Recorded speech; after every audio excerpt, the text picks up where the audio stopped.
kuri uyu munsi twogura umwaka w'uburimyi. Ubu mwaka ntube nk'indi myaka, ni umwaka wa mbere wo mu rugendo ruja ku gihugu giteye imbere. Umurundi wese ivyatsi bitaribwa abihindure ivyatsi biribwa. Ahantu tuzobona hari inyovu tuharime, no udashaka kuharima erega ni Burundi. Mbe murazi ko amatongo yose ari Burundi. Harimo najaga hakicari ku rutongo n'ugwa Burundi, itongo ryose ni rya Burundi. Wase kuririma tuzoza kuririma umunsi abishatse ucuzurime. Mugabo ntidushobora kwemera yuko abitongo ryicaye. Nico gituma twafashe ingingo ko amatongo yose ya leta abarimyi ni muze, mugati dushaka abayicarika, dushaka abantu bafise imigambi itomoye, abantu bariyita bagwiza mbuto bagaca baduha imbuto zamaze guta agaciro. Dushaka abagwiza mbuto baduhe prebase, kuko twebwe abarimyi tuzoca turonka imbuto yimbuka cyane, tugira umwimbu munini. Nico gituma nafashe umugambi ko ngaha anyene, kuko haba ibiraya byinshi cyane, ngira ndabereke umugwiza mbuto uwariwe. Izabo turiko turavyumvikana hamwe mpera kuri kajya kwa izabo, kuko nababwiye ko muri abakomanda jewe ndumugwanyi, nimwe mu nkomanda. Munyereke mumpe utwo nkoresha, mugume impande yanje sindavyonone ngo dase nabi. Gushika shike kuri prebase cempe imbuto abene gihugu. Prebase muze muraba mwembe ngero gwira. None tworonka nk'abantu 50 muri Burundi. 50 no kuvuga 10 kwintara ku ntara babagwiza mbuto baduha prebase.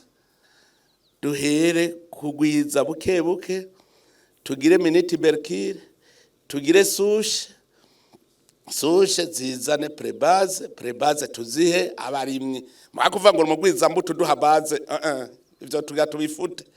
Dushaka ko abene gihugu baronka prebase kugira ngo bimbure vyinshi. Ubuntu rero adashoboye kuduha prebase sivyo. Ndabwire mwarabonye ibigori ingere vyakunze mwaka uheze, vyavuye kuki?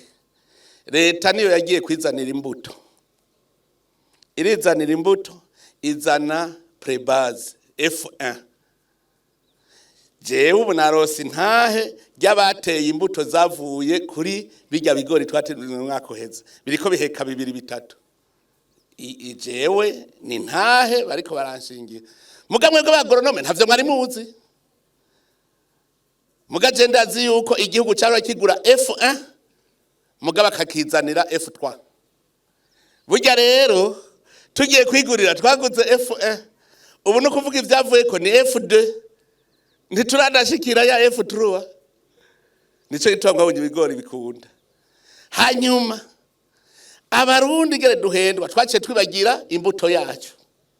Aha nyene ani muhafise imbuto, aha nyene imbuto z'ikirundi. Je naragiye gusoroma mu Kirundo muri koperative y'abakenyezi mu Kirundo, barimye ibigori vy'ikirundi. Nasanze ataho bitaniye na vya bindi dukura hanze. Nagiye kuvyisoromera ndabibona. Muvuga ngo ntegerezwa gutera ibivuye hanze, kandi imbuto tuyifise.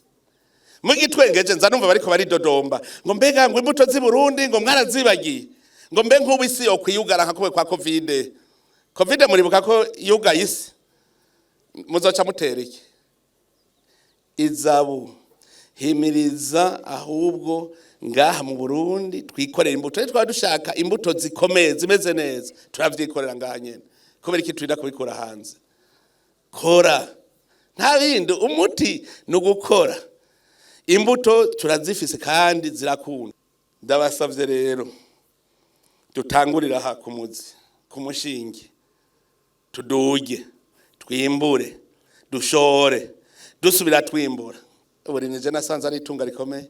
Ntuze uwari arimye ngaha azokwimbura, ashore, aronka amahera. Turi mu rugendo tura mu Burundi buteye imbere, kugira bikunde duteza gukora.